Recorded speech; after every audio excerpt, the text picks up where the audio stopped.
아, 네, 지난달 둘째 주에 이어서 이 본문으로 계속 설교를 하겠습니다.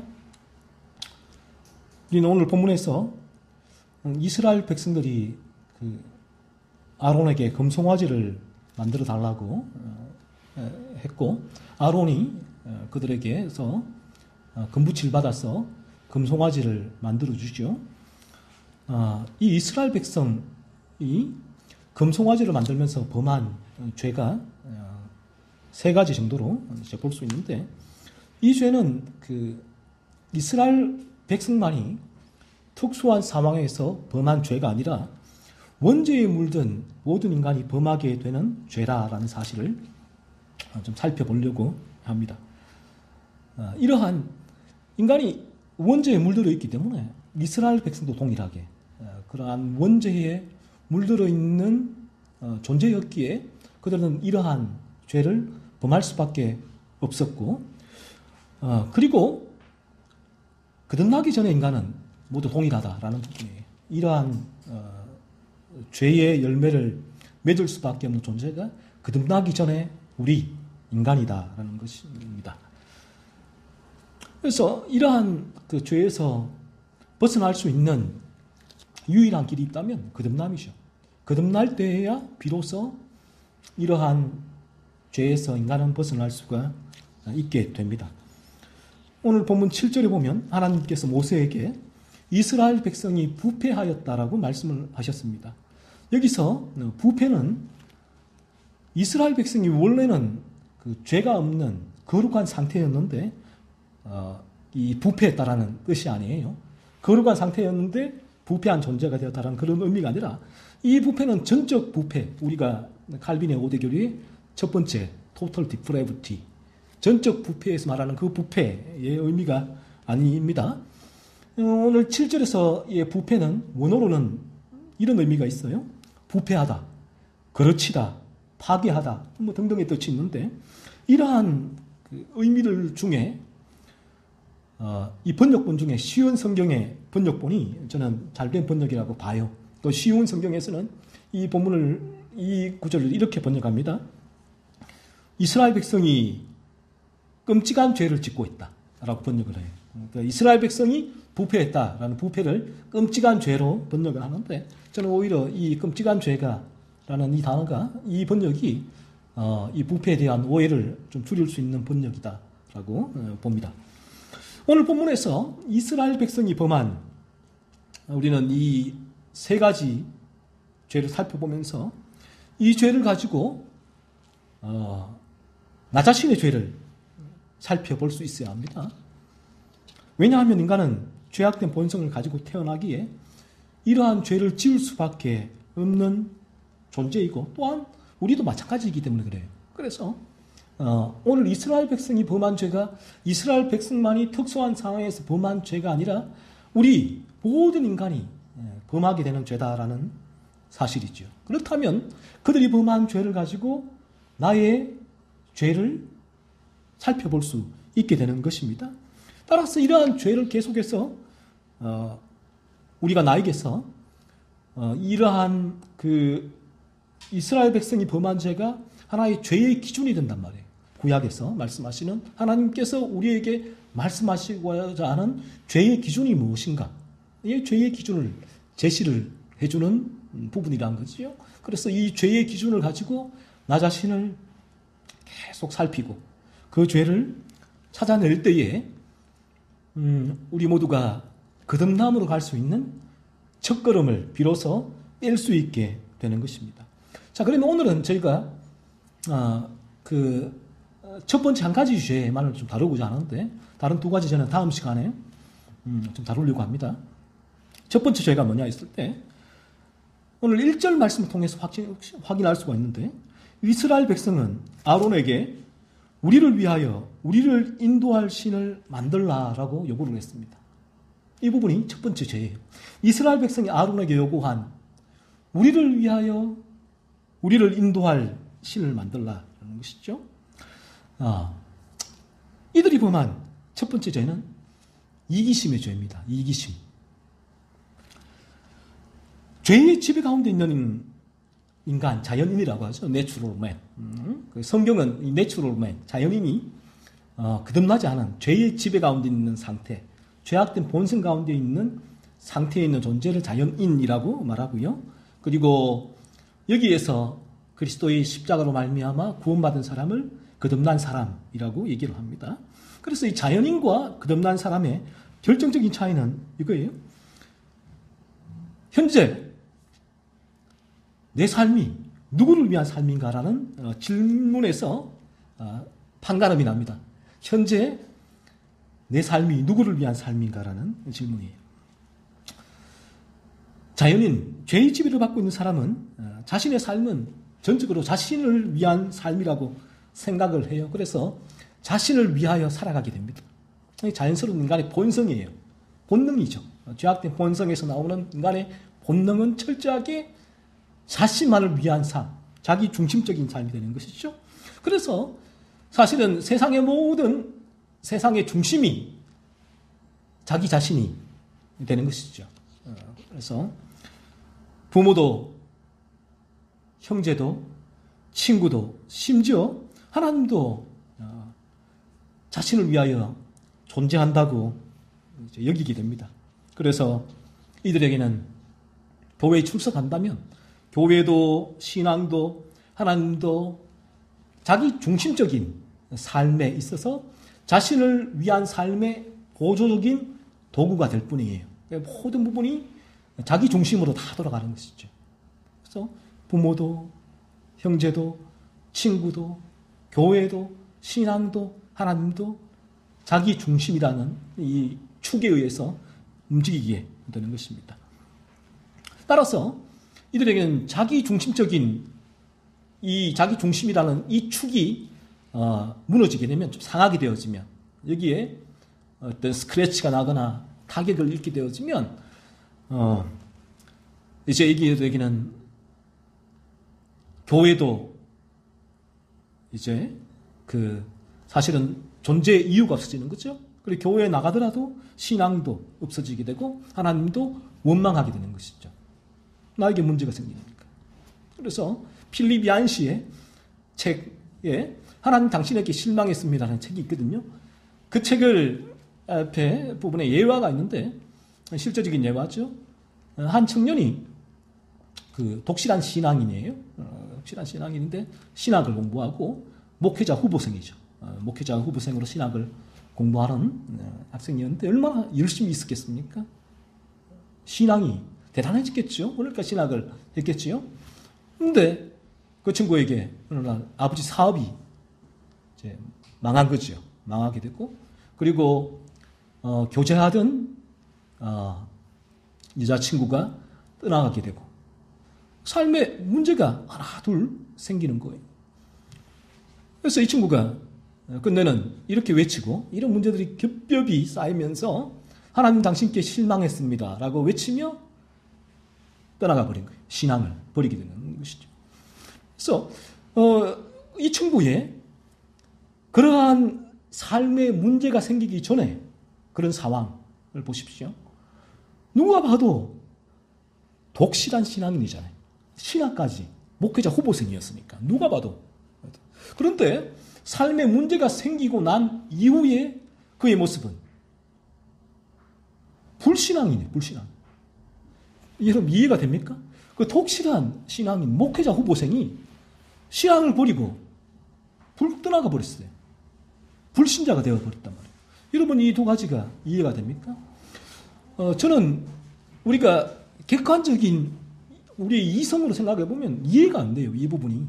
어떻게 이렇게 목회자 후보생이 그렇게 그러한 문제 때문에 하나님을 버리고 하나님 당신께 실망했습니다라고 외치면서 떠나갈 수 있느냐는 것이죠. 그런데 이 부분이 현실이고 오늘날 우리 주변에도 돌아보십시오. 얼마나 많은지 몰라요. 우리 교회에도 마찬가지고 대단히 많습니다. 그렇게 독실해 보이던 중직자가 떠나버립니다. 그렇게 중직자의 자녀가, 목회자의 자녀가 신앙이 그렇게 좋아 보였는데 하나님을 원망하죠. 교회를 원망하죠. 다 떠나버립니다. 얼마나 비일비재합니까? 이게 왜 그런가 하면 이 모든 게 사실은 거듭남의 문제와 직결되어 있다는 거예요. 거듭남의 문제와. 그러니까 거듭나지 않은 인간은 제가 지금 이 이스라엘 백성들처럼 자기 중심적인 존재예요. 자기 중심. 자기 중심적인 이 축이 흔들어지거나 스크래치가 나거나 조금 무너지거나 어려워지게 되었으면 이 모든 자기를 위하여 존재하는 이 모든 것의 존재 이유, 가치가 사라지거든요. 이제까지 교회도 신앙도 하나님도 날 위하여 존재했는데 이 보니까 날 위하여 존재하지가 않네. 또 이들에게는 부모도 자녀도 형제도 만약에 자기 중심적인 삶을 사는 여기에 문제가 되어지면 이제 거리를 둡니다. 부부간에도 갈라서죠. 이혼이라고 하죠. 그 부모와 자녀 간에도 정을 끊습니다. 아예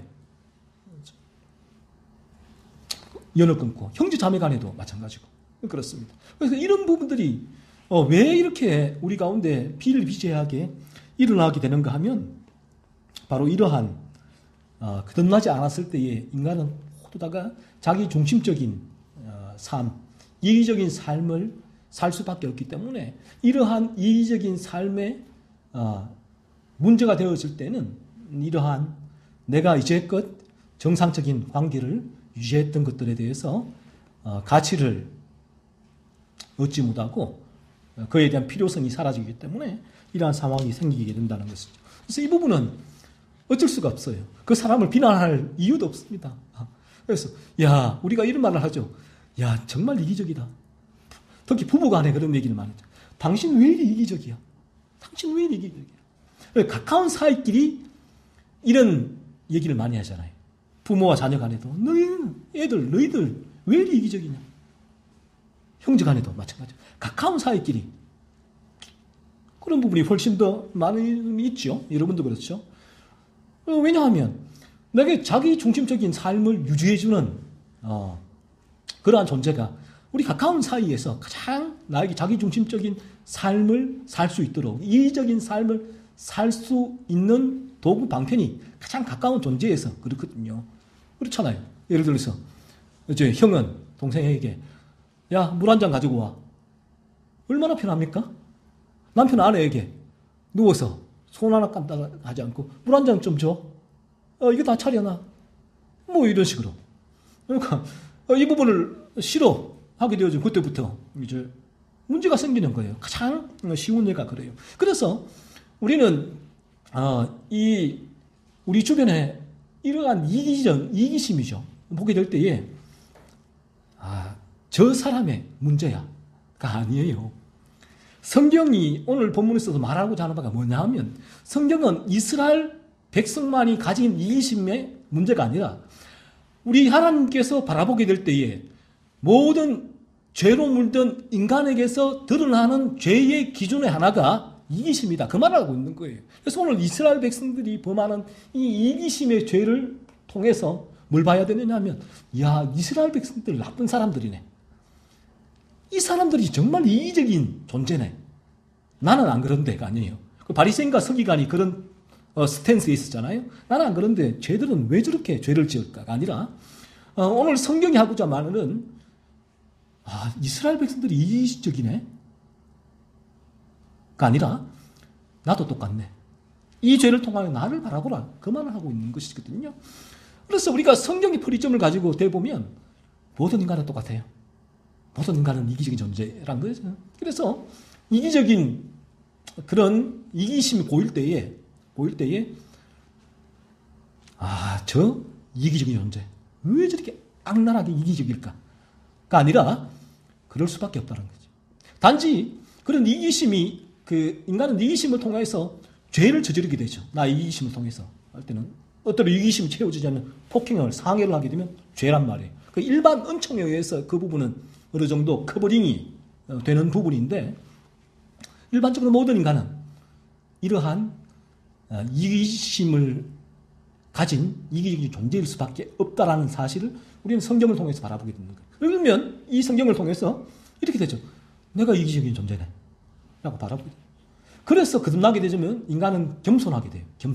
겸손이란 거는 제가 있잖아요. 제가 여러분에게 물 한 잔, 자녀에게 물 한 잔 떠다 주고, 야, 나는 역시 겸손해. 섬김이야. 그게 아니에요. 예수님 그 말씀 따라서 발 씻어주면서, 그래, 나는 세족식, 섬김. 나는 그렇게 겸손해가 아니에요. 내가 겸손은 만들 수 있는 게 아니라 내 안에서 만들어지는 것인데, 어떻게 되느냐 하면, 예를 들면 이런 부분이에요. 저 사람의 이기심을 보면서 나는 더한 존재인데, 나도 이기적인 존재인데, 나의 이기심을 바라보게 돼요. 여기서 겸손이 자연스럽게 생겨나는 거예요, 인간은.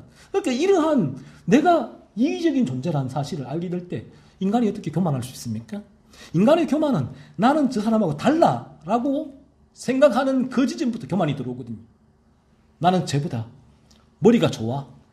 나는 쟤보다 훨씬 착해, 선해, 의로워, 똑똑해, 돈이 많아, 건강해. 여기서부터 교만이 들어오는 것이고. 그런데 이 부분이 우리가 거듭나게 되어지면 철저하게 무너진다고. 철저하게 무너지고, 이 성경의 기준을 통하여서 이스라엘 백성의 이기심을 통해서 나의 이기심을 바라보게 되니까 인간이 어떻게 교만할 수 있습니까? 여기에서 겸손이 시작이 되어지고, 그래서 겸손도 자연스럽게 우리에게 맺어지는 하나의 중생하고 나서 우리에게 맺혀지는 회심의 열매가 되는 거예요. 그래서 거듭나지 않은 자에게 아무리 겸손하십시오, 교만하지 마십시오 라고 설교해도 그들이 교만하지 않고 겸손할 수 있을까요? 불가능해요. 불가능. 그래서 그 부분은 교회에서 만약에 거듭나지 않은 자에게 이 성경을 통해서 교만과 하지 말고 겸손을 요구하게 되었으면 그 설교가 성경의 말씀을 가지고 하는 설교지만 종교적이고 도덕적이고 윤리적인 비성경적인 설교가 된다는 거예요. 그래서 똑같은 성경을 가지고 설교를 해도 그 내용이 성경에서 본질적으로는 벗어난 설교가 될 수 있다는 거죠. 예를 들면 제가 지난주에 얘기했잖아요. 삭개오의 설교를 가지고 재미있게, 삭개오는 작은 삭개오가 뽕나무 위로 올라가서 예수님을 만났어. 잘 가지고 나누어 주었어. 너네들도 예수 믿고 가진 것을 나누어 주는 삶을 살아라 라고 설교하면 성경의 본질에서 벗어난 비본질적인, 비성경적인 설교가 될 수 있다라는 것이에요. 그래서 겸손은 바로 그러한 부분에서 우리에게 일어나게 되어지는 것입니다. 그래서 우리 인간이라는 존재는 이 타고난 본성이 죄악된 본성을 물려받아 태어나기 때문에 이기적인 존재이고, 그래서 이 이기적인 존재라는 게 뭐예요? 나에게 불편이 있거나 어려움이 있거나 고통이 있거나 아픔이 있으면 그것의 나에게 초래해야 되는 원인이나 그 대상은 인간은 미워하는 거죠. 이게 이기심이거든요. 그래서 나에게 그러한 주는 존재가 있다면 인간은 적으로 여기 미워하게 되죠. 그리고 나에게 적극적으로 나를 그렇게 이기적인 내 자신을 위한 삶을 사는데 방해가 되는 존재는 미워하게 되고, 소극적으로 나에게 그러한 삶을 사는데 도움이 되지 않는 존재는 귀찮은 존재로 여기면 무시해버리죠. 그래서 우리가 이런 말이 있잖아요. 그 부모들은, 재산이 많은 부모 같은 경우에 부모들은 절대로 죽기 전에 자녀들에게 유산을 물려주면 안 된다라고 하잖아요. 들어보셨죠? 왜냐하면 다 물려주면, 가진 게 없으면 자녀들은 찾아오지도 않아요. 부모들을 버려버려요. 그래서 죽기까지 자녀 오면 조금씩 주는 거예요. 그러면 자녀들은 얼마나 그 유산을 바라보고 또 조금씩 주는 그것 때문에 와서 자녀들이 효도를, 눈에 보이는 효도를 하게 되는 거죠. 왜 그런가 하면 이런 이유 때문에 그런 거예요. 이런 이유 때문에. 그래서 그런 삶이, 야, 쟤는 불효자야, 나빠. 그런데 성경은 모든 인간은 이기적인 존재이기 때문에 그들이 겉으로는 어떻게 부모에게 효도할지 몰라도 그들 안에는 이러한 이기심이 늘 존재하기 때문에 이런 이기심은 어떤 모습으로 표출될지 몰라요. 자녀가 부모에게, 부모가 자녀에게, 부부와 간에, 서로 간에. 이런 시한폭탄 같은 존재가 이기적인 인간이라는 존재고, 그래서 우리가 끝나지 않으면 이런 이기심 때문에 인간은 늘 시한폭탄 같은 존재가 돼요. 그래서 부모가 나에게 도움이 안 되면 부모와 자식 간의 관계를 끊어버려요. 어느 순간에.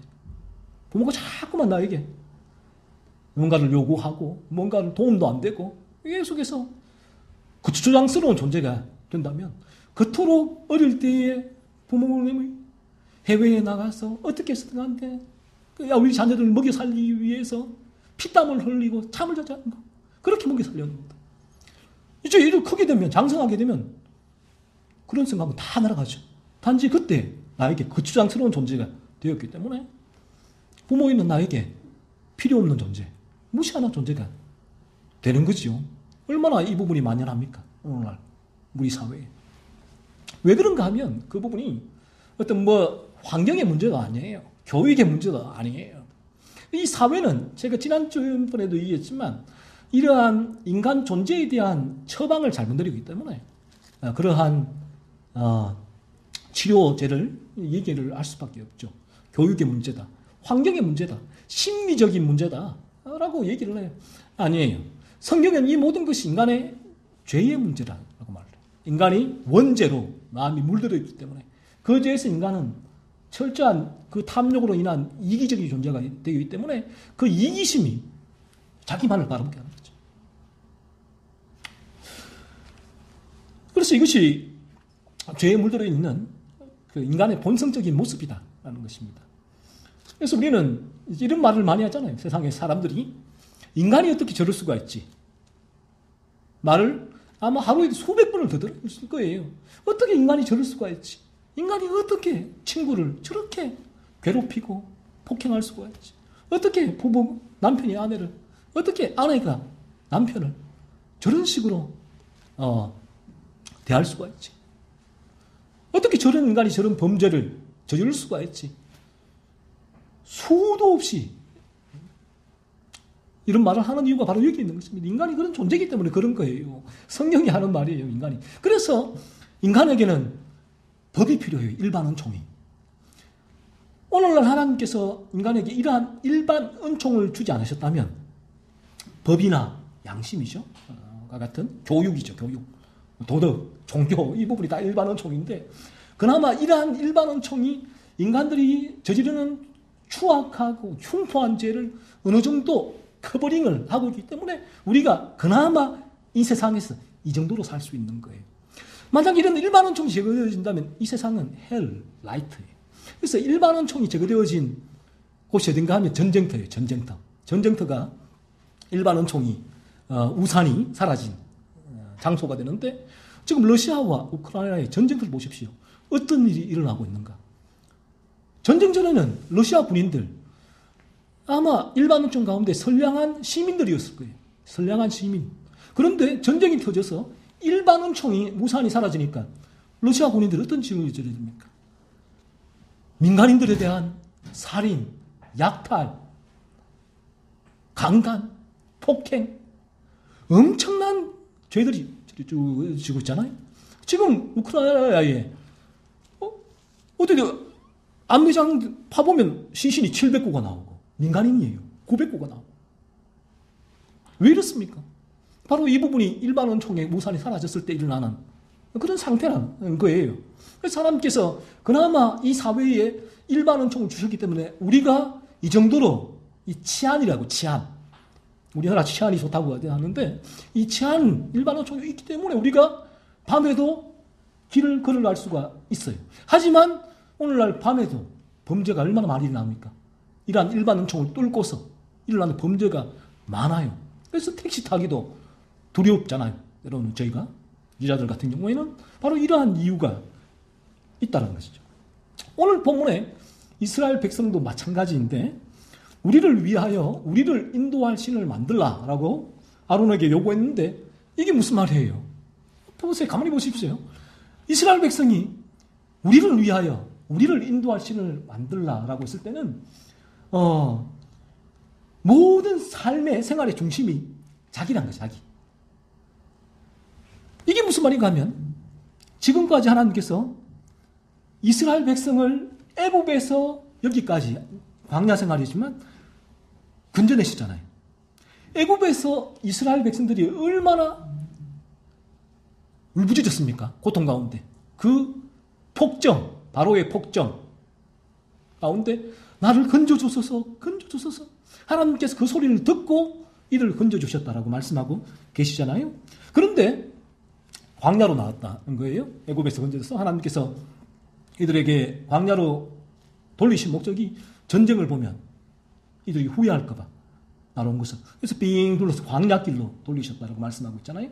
그런데 이 광야에서는 광야길이 외로운 길이에요. 풍족하지 않은 길이죠. 물도 없죠. 먹을 것도 별로 없는 것이 광야길입니다. 이 광야 생활에서 막상 나와보니까 먹을 게 없어요. 배가 고플 때가 종종 있습니다. 마실 것도 마찬가지로. 물도 하나님께서 모세를 통하여 기적을 이렇게 주셔야지 반석에서 물이 나올 때 물을 마실 수가 있었고, 그러니까 원할 때마다 물을 마실 수가 없고, 입을 것도 다 그 태양에 옷이 상하고 떨어지고, 잠잘 것도 낮에는 얼마나 덥습니까? 밤에는 얼마나 춥습니까?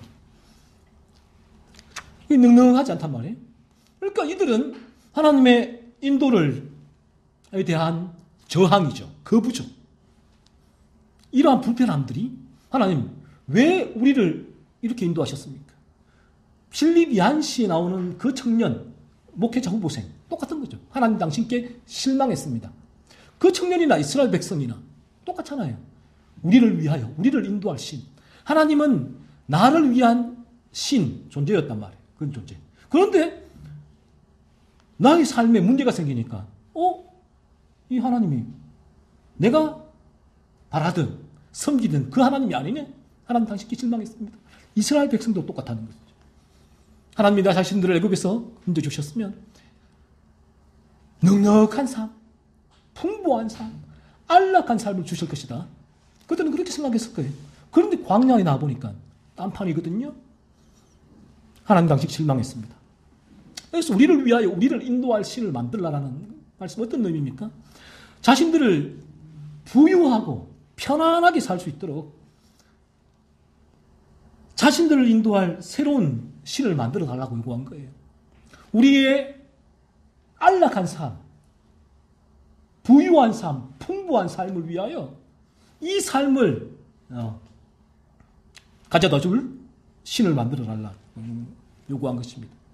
이처럼 자기 중심적인 삶, 이기적인 삶인데 자신이 원하는 삶에 대한 부분이 삶의 목적이 되는 것은 이 부분을 죄라고 성경은 말씀합니다. 이기심의 죄라, 이기심의. 자기 자신이 중심이 되고 자기 자신밖에 보이잖아요. 이게 인간의 이기심인데 이것을 성경은 죄라고 말씀하고 오늘 이스라엘 백성을 통하여 그 죄를 저와 여러분에게 보여주는 거예요. 그래서 거듭나지 않은 자들은 이 부분을 통해서 나의 이기심을 찾아야 되고, 그리고 죄각성 관계에 있는 자들은 이 죄를 통하여 나의 죄에 대한 더 깊은 각성으로 들어가야 되고, 거듭난 자들은 이 이기심의 죄를 통하여 나에게 있는 죄의 유혹을 발견하고 이 죄를 죽이는, 온전히 이 죄를 죽이는 거룩한 삶을 살아나가는 추진력, 동력을 얻어야 되는 것입니다. 그래서 이런 이기적인 삶이 이루어지지 않는다면, 자기 중심적인 삶, 자기가 원하는 목적의 삶이 이루어지지 않는다면 이들은 어쩔 수가 없어요. 하나님을 원망하게 되고, 그리고 그러한 삶에 방해가 되고 도움이 되지 않는 사람들을 미워하거나 무시하게 됩니다. 그럴 수밖에 없습니다. 그래서 오늘날 이 갑질하는 사람들 똑같은 거예요. 인간이 왜 저리 갑질을 하는가? 이런 이유 때문에 갑질을 하는 거예요. 을에 있는 무시하는 거예요. 만약에 을에 있는 사람들이 자신들의 삶에 어떠한 손해를 줄 수 있거나 유익을 일칠 수 있는 상태에 있다면 절대로 그런 갑질을 할 수가 없겠죠. 저 강남에 세곡인가 하여튼 그 땅에 뭐 장관, 전 장관, 뭐 기업 회장 그런 갑부들만 사는 그런 지역이 있어요. 마을이. 거기에 어떤 사람이 아버지가 이 젊은 청년 부부의 아버지가 땅을 샀다고요. 은퇴하면서 돈이 있어서 그 짜투리 땅이 샀어. 그리고 은퇴하고 이제 거기에 땅을 지으려고 집을 지어서 살아야겠다고 노후에 공사를 시작하겠다고요. 공사를 해서 어느 정도 공사가 올라가는데 그 마을 주민들이 공사를 방해하기 시작합니다. 차를 가지고 공사 레미콘이나 뭐 철근이나 들어올 수 없게 다 막아버려요. 주민들이. 그리고 다 가버려요. 차를 막고 주차를 하고. 그래서 거기 보니까 전 장관 부인이 주도적이고 기업체 회장 부인도 이고 자기의 신분을 밝히지 않다가 나중에는 이제 취재 가운데 드러나게 되는데 이 마을 주민들이 이제 그렇게 갑질을 하는 이유가 뭐냐면 우리 수준에 맞는 사람이 들어와야 된다는 거예요. 그래서 돈도 없는데 이게 들어오냐? 우리는 그걸 용납하지 못하겠다는 거예요. 이게 말이 되냐고요. 그러니까 이 부분이 왜 그런가 하면 이런 이유 때문에 이런 여기서 우리는 이 사람 통해서 와, 저 사람 정말 악하네. 정말 나쁘네. 정말 나쁘네. 나는 달라가 아니에요. 이게 인간의 죄성이란 거예요. 이기심의 죄 때문에 그런 부분이라는 사실이죠. 그래서 인간은 이처럼 그 자신의 중심적인 삶에 방해가 되고 도움이 되지 않는 사람들을 미워하거나 무시하게 되고 갑질하게 되고 하는 부분들이 어떤 인간의 이 자연스러운 본성이다라는 부분이죠. 그래서 이런 부분이 어떻게 해결되어지는가? 제가 늘 얘기하잖아요. 로이드 존스 목사님도 얘기했지만 영국 정치인들도 마찬가지라는 거예요. 그들이 거듭나지 않으면 그들은 절대로 진정으로 올바른 국민을 위한 국가를 위한 정치를 할 수 없다라고 로이드 존스 목사님이 얘기를 해요.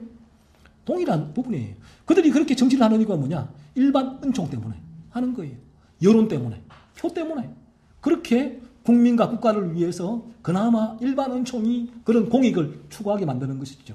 하지만 오늘날 정치인들을 보십시오.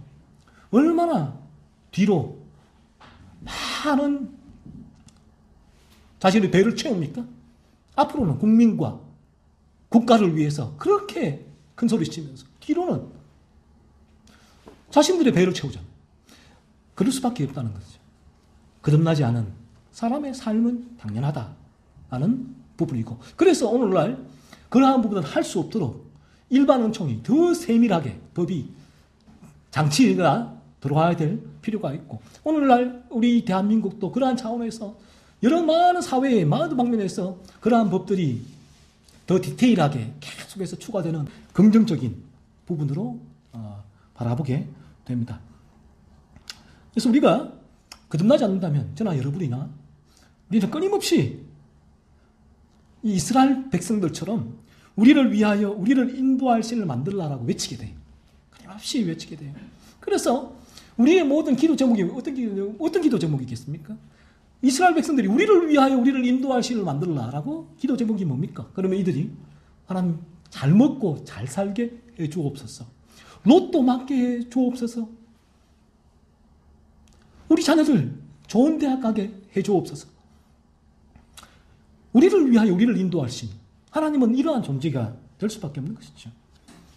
나를 위하여 부모가 존재하고, 나를 위하여 자녀가 존재하고, 나를 위하여 형제 자매가 존재하고, 나를 위하여 친구가 존재하고, 나를 위하여 교회가 존재하고, 나를 위하여 하나님이 존재한다고 여기게 되는 것입니다. 그런데 이처럼 나의 이기적인 삶, 나의 원하는 삶을 부모와 자녀와 친구가, 형제 자매가, 교회가 하나님이 이루어주지 않게 되면, 또 반대로 막아서게 되면 분노하고 미워하고 보복을 하게 되고 무시하게 되는 것입니다. 반면에 우리가 거듭나게 되어지면 어떤 일이 우리에게 일어나게 되는가 하면, 거듭나면 갈라디아서의 말씀처럼 탐욕이 십자가에 죽어요. 거듭날 때 일어나는 현상이에요. 탐욕이 십자가에 죽게 되면 이기심도 죽게 되는 것이죠. 거듭나게 되면 우리는 비로소 우리를 위하여 우리를 인도할 신을 만들어 달라고 말하지 않게 되면 대신에 이렇게 말하게 됩니다. 하나님을 위하여 살아가게 해달라라는 기도를 비로소 그때 하게 돼요. 하나님을 위하여 살아가게 해달라라는 기도죠. 그래서 이처럼 하나님을 위하여 살아가는 삶이 거듭난 거룩한 삶인데, 이 삶이 될 때에 비로소 이기심이 죽게 되어지면 우리에게 일어나는 리액션이 뭔가 하면, 나의 이기심, 자기 중심적인 삶이 죽을 때에 어떤 일이 일어나겠습니까? 비로소 그때 포용할 수가 있는 거예요. 비로소 그때 상대방을 이해할 수 있는 거예요. 비로소 그때 관용을 할 수가 있는 거죠. 비로소 그때 긍휼하는 마음이 생기는 것이고, 비로소 그때 사랑할 수 있는 마음이 생겨요. 내 안에 이기심이 죽지 않고 살아있을 때는, 자기 중심적인 이기심의 축이 딱 버티고 있을 때는, 우리가 흔히 말하는 우리가 관용을 베풀고 포용하고 이해하고 긍휼하고 사랑하는 삶을 살게 해주옵소서 천만에요. 그런 삶이 불가능할 수밖에 없는 것입니다. 이 삶이, 이 부분이 무너질 때 나도 모르게 좀 이해가 돼요. 그 부분이 이해가 돼요. 예전에는 나에게 내가 원하는 바대로 누군가 부부나 남편이, 아내나 자녀나 형제가 움직이지 않을 때 짜증이 나고 화가 나고, 몇 분들 그러면 폭발하고 막 그러는데 저는 이해가 돼요. 그래, 저게 죄성이 아니냐. 거듭나지 않았을 때 일어나는 죄성이지. 그리고 거듭나도 저는 죄의 유혹이 있지. 바라보게 돼요. 그리고 오히려 그러한 부분을 통해서 나를 바라보게 돼요. 이 부분이. 참 이 부분이, 그래서 어떤 면에서 이 부분이 힘들다는 거예요. 예전 같았으면 이 부분은 같이 반격을 해서 나의 이기심의 축을 세워야 돼. 그 성을 쌓아야 되는데, 무너진 부분을 보수를 해야 되는데, 이제는 내가 다시 무너뜨리고 있다는 거예요. 오히려 나를 바라보면서 내가 상대방이 그럴 때에 내가 또 이런 짜증을 냈네, 화를 내네, 내가 미워하고 있네, 내 안에 왜 이런 죄가 올라오지, 이렇게 나를 바라보고 있는 부분이 있죠. 그래서 우리가 거듭나게 될 때 이러한 이기심이 무너지게 되고, 이기심이 무너지게 될 때 우리에게는 이러한 성경에서 말하는 상대를 향한 궁극적인 사랑이죠. 궁극적으로 사랑으로 귀결되는데, 이런 사랑의 삶이 비로소 가능해진다라는 것이죠. 더 이상 거듭나게 될 때 우리의 삶은 나 자신을 위한 삶이 되지 않고 하나님을 위한 삶의 축이 돼요. 중심이 돼요. 그래서 종교개혁자들이 코람데오 하나님 앞에서 라고 외칠 수 있었던 것이, 이 코람데오 저도 많이 외쳤는데, 거듭나기 전에는 코람데오 얼마나 멋집니까? 얼마나 이 부분이 이상적입니까? 그래서 하나님 앞에서 그런 삶을 살아야지, 코람데오의 삶을 사십시오 라고 외치기도 하고. 그런 삶이 가능합니까? 불가능해요. 그러니까 이 부분을 신앙과 삶의 괴리라고 하는 거예요. 괴리. 거듭나게 되었으면 물론 죄의 유혹이 있어서 어느 정도의 괴리는 있지만, 그러나 괴리라고 하진 않아요. 어느 정도 간극은 있지만 일치가 돼요. 신앙과 삶이. 그래서 빛이 되고 소금이 되고 그리스도의 향기가 되고 그리스도의 편지가 된다라고 한 부분이, 이 부분이 그리스도와의 연합으로 말미암은, 하나가 됨으로 말미암은 일치에서 나오는 포도나무에 가지가 붙으니까 포도나무가 된다. 거기서 열매가 맺힌다. 유기체가 돼요. 유기체. 그리스도와. 그전에는 그리스도와는 유기체가 아니죠. 분리되어 있는 존재예요. 전혀 상관없는 존재예요. 그러니까 눈은, 머리는 이상을 바라보는데, 내 삶은 여기가 있는 거예요. 그러니까 너무 이상한 거예요. 이상하다. 나는 이렇게 신앙적으로 이런 삶을 살고 있는데 왜 나는 여기서 변한 게 없을까? 내가 성화되고 있겠지. 훈련을 통해서 해결할까? 해결하면 되겠지. 기도 많이 하면 되겠지. 참 많아요. 이 부분은 거듭남의 문제다라는 부분입니다. 그래서 하나님의 삶의 거듭남의 중심이 되는데, 로마서 7장 4절에서는 이렇게 바울은 얘기합니다. 그러므로 내 형제들아, 너희도 그리스도의 몸으로 말미암아 율법에 대하여 죽임을 당하였으니, 이는 다르니 곧 죽은 자 가운데서 살아나의 신이에게 가서 우리가 하나님을 위하여 열매를 맺게 하려 함이라 라고 말씀해요. 누구를 위하여? 하나님을 위하여. 거듭나게 되어지면 우리는 이제 하나님을 위하여 열매 맺는 삶을 살게 돼요. 나를 위하여 열매 맺는 삶이 아니라. 거듭나면 나 자신을 위해서가 아니라 하나님을 위하여 열매 맺는 삶을 살게 되는데 이 삶이 뭐예요? 얼마나 모호한 삶입니까? 하지만 거듭나게 되어지면 모호한 삶이 아니라 이 삶은 너무나 구체적이고 실제적인 삶인데 이 삶은 거룩한 삶인데 거룩한 삶이 무슨 삶이냐고요? 거룩은 죄가 없는 상태이기 때문에 끊임없이 이 삶은 나의 죄를 죽이고 하는 삶이에요. 찾아내고 죽이는 삶. 거룩을 향하여 나가는 삶. 이 삶이 하나님을 위한 삶이 되고 이 삶이 나의 모든 삶의 중심축이 되고 내 삶의 동력이 되는 거예요. 그래서 이런 우리의 그리스도인 교제와 또 이런 예배의 진리를 통하여 거듭난 자들은 그러한 삶에 대한 추진력, 동력을 공급받게 되어지고 죄의 유혹으로 이기적인 삶이 끊임없이 나를 찾아오지만 이러한 추진력, 동력을 가지고 그 삶을 막아내고 밀어내고 부서뜨리고 다시금 거룩을 위한 하나님을 위한 삶을 살아가게 되는 존재가 거듭난 사람이다라는 것이죠. 그리고 요한계시록 1장 6절은 이렇게 얘기를 합니다. 그의 아버지 하나님을 위하여 우리를 나라와 제사장으로 삼으신 그에게 영광과 능력이 세세토록 있기를 원하노라 라고 말씀해요. 그의 아버지 하나님을 위하여 우리 아버지 하나님을 위하여 우리를 나라와 제사장으로 삼으셨다. 거듭나게 하셨다라는 말씀이거든요. 우리를 거듭나게 하신 목적이 뭔가? 하나님을 위하여라는 말씀이에요. 즉 이 말씀도 무슨 말이냐? 우리를 왜 거듭나게 하셨냐? 하나님을 위한 삶, 하나님의 찬송이 되는 삶, 하나님의 영광을 위한 삶, 하나님이 목적하신 대로의 삶을 살아가게 하셨다는 말이죠. 그 말이 뭐냐? 하나님 목적하신 삶이 뭐냐? 내가 거룩하니 너희도 거룩하라 라는 말씀이에요. 우리의 온전한 거룩을 요구하시는 하나님의 그 요구가 이전에 거듭나기 전에는 내가 거룩하니 너희도 거룩하라는 이 말씀은 짜증이 나는 말씀이에요. 왜요? 나는 거룩에 동기가 없고 씨앗이 없고 생명이 없으니까 나는 오직 죄가 지배하니까 내게는 전혀 이루어지지 않은 말씀이니까 짜증이 나요. 화가 나요. 그래서 교회에서도 거짓말 하지 마십시오 라는 설교 들을 때 일반 복음주의 교회 들을 때에 한 귀로도 한 귀로 흘려버려요. 귀를 막아요. 그래서 왜? 짜증이 나니까. 나에게는 나의 상관은 무관한 삶이니까. 그러니까 그들은 어떤 설교를 요구합니까? 그런 요구 말고 내 삶에 대한 죄를 건드리는 설교 말고 나의 이성을 즐겁게 하고 귀를 즐겁게 하고 눈을 즐겁게 하는 설교를 해주십시오.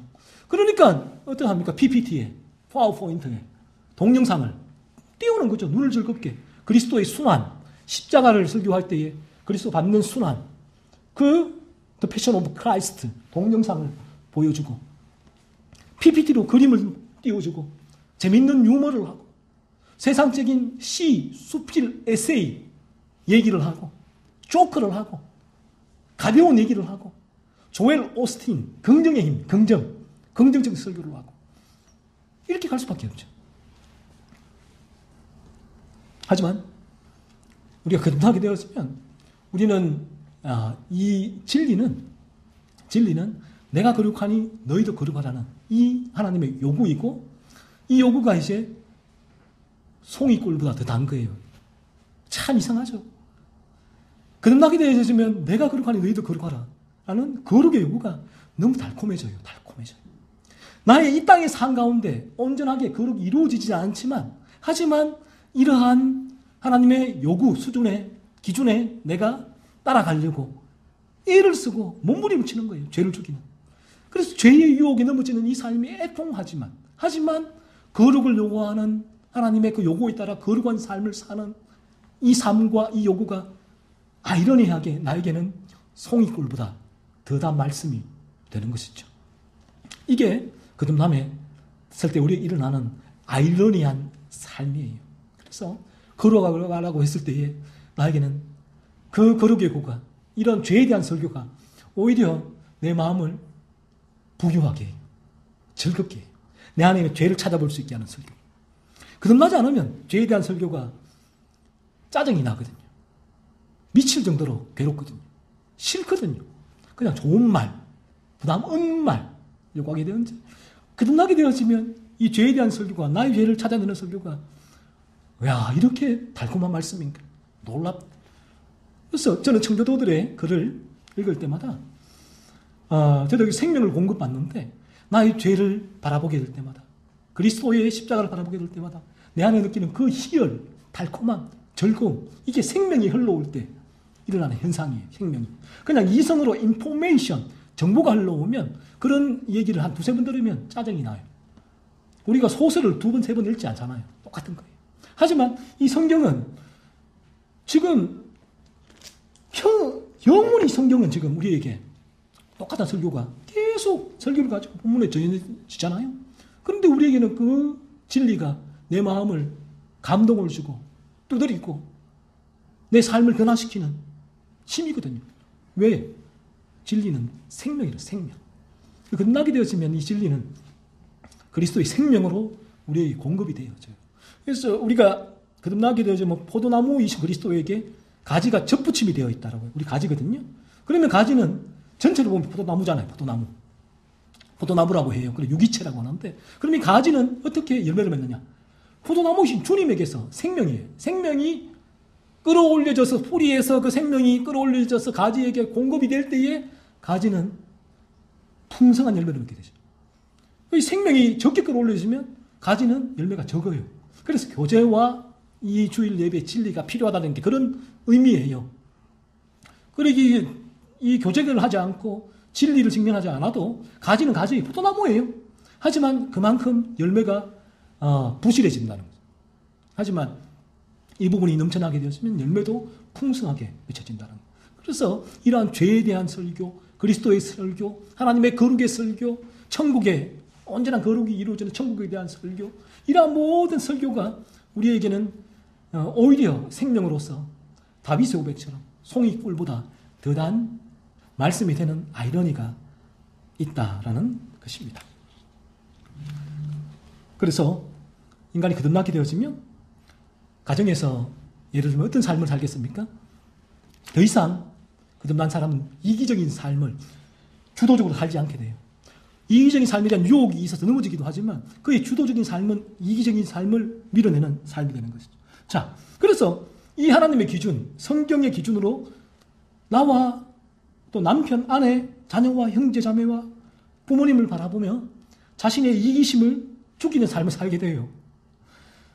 이렇게 자신의 마음에 들지 않고 자신의 뜻대로 일이 이루어지지 않더라도 어떤 리액션이 나올까요?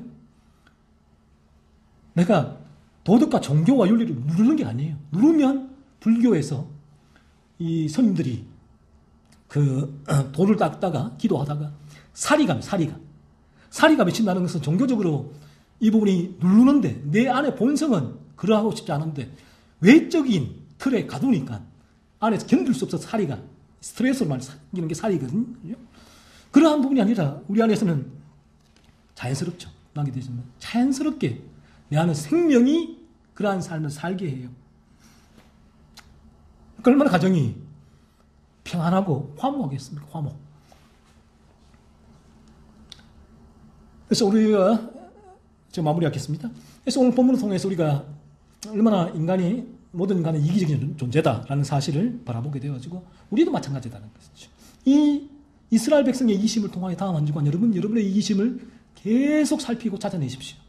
그러면 나의 이기심을 살피고 찾아내게 되어지면 성령이 역사하실 때 제가 앞에서도 얘기했지만 거듭남의 첫걸음이 거기서 떼어지는 거예요. 이러한 말씀을 통해 여러분의 죄를 살필 때에 거듭남의 첫걸음이 떼어지게 되고 죄각성에 담기는 자들은 이 죄를 통한 자신을 살필 때에 더욱더 그리스도의 필요성을 알게 되죠. 아, 나는 불가능하다. 나는 이기적인 존재야. 나를 누가 건져내느냐. 그리스도의 필요성을 알게 되고 거듭난 자는 어떻습니까? 수시로 이 땅의 삶 가운데서는 죄의 유혹이 몰아치는 폭풍우가 몰아치는 삶의 현장에 놓여 있는 자들이 광야에서 존재하는 살아가는 그리스도인, 거듭난 그리스도인이란 말이에요. 그들은 그러한 폭풍우 속에서 누가 그들을 지켜주는가 했을 때에 이러한 말씀을 진리를 통해서 나의 죄를 깨닫고 밀어내는 그러한 삶이 하나님께서 우리를 폭풍우 가운데 지켜주는 진리의 추진력과 동력, 진리의 안식처가 되는 것이죠. 거듭난 자에게는. 한 주간 우리 모두가 해야 할 그래서 똑같아요. 거듭나지 않은 사람이나 죄각성이 담겨있는 사람이나 거듭난 사람이나 해야 할, 오늘 말씀을 통해 해야 할, 저희가 해야 할 동일한 부분은 여러분의 죄를 살피는 것. 이 말씀으로 이기심의 죄를 가지고 나의 마음을, 나의 생각을, 나의 눈을, 나의 행동을 끊임없이 살피고 이 죄를 찾아내고 하나님께 회개하는 것. 그럴 때에 거듭남으로 가는 첫걸음, 그리스도께로 나아가는 길, 더욱 거룩한 삶이 우리에게 이루어질 것입니다.